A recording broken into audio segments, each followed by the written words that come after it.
What's up mga kahiro? Good news mga Lakers fans. Bronny James, ang 19-year-old na anak ni Los Angeles Lakers superstar LeBron James, ay napili bilang 55th pick ng NBA draft na nagbubukas ng kauna-unahang father and son duo sa kasaysayan ng NBA.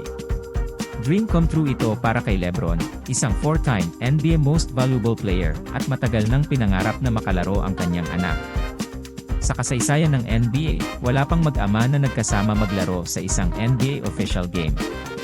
Si LeBron, 39-year-old playmaker ng Lakers at 4-time NBA champion, ay magiging abala sa US team sa Paris Olympics next month, habang si Bronny ay sasama sa Lakers sa NBA Summer League Games sa Las Vegas.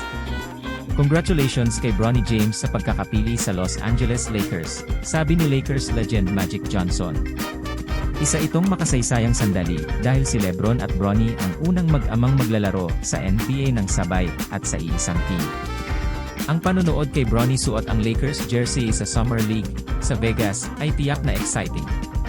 Si Bronny James, isang guard para sa University of Southern California, ay may average na 5 points, 3 rebounds, at 2 assists para sa Trojans last season pagkatapos ng isang kamanghamanghang high school career at kahangahangang ipinakita sa mga scouts na NBA Combine.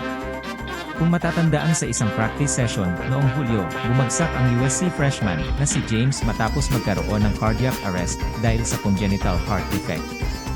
Si Bronny ay nakikita bilang isang top defensive prospect na may superb athletic skills at malakas na instincts sa laro, ngunit maaaring kailanganin pa ng oras upang ganap na ma-develop bilang isang NBA player.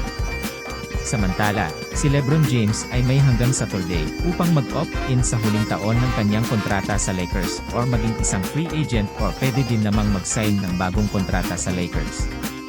Ayon kay Pelinka, alam natin at dapat nating igalang ang desisyon si LeBron tungkol sa kanyang opt-out at sigurado akong siya pati ang kanyang pamilya ang magdedesisyon kung ano ang gagawin nila. Kung magkataon na kasama siya sa ating koponan sa susunod na season, maaaring magawa ang kasaysayan at ang kasaysayan ng NBA ay dapat magawa sa Lakers uniform. Yun mga kahiro! Excited na ba kayo para sa first father and son duo in NBA history?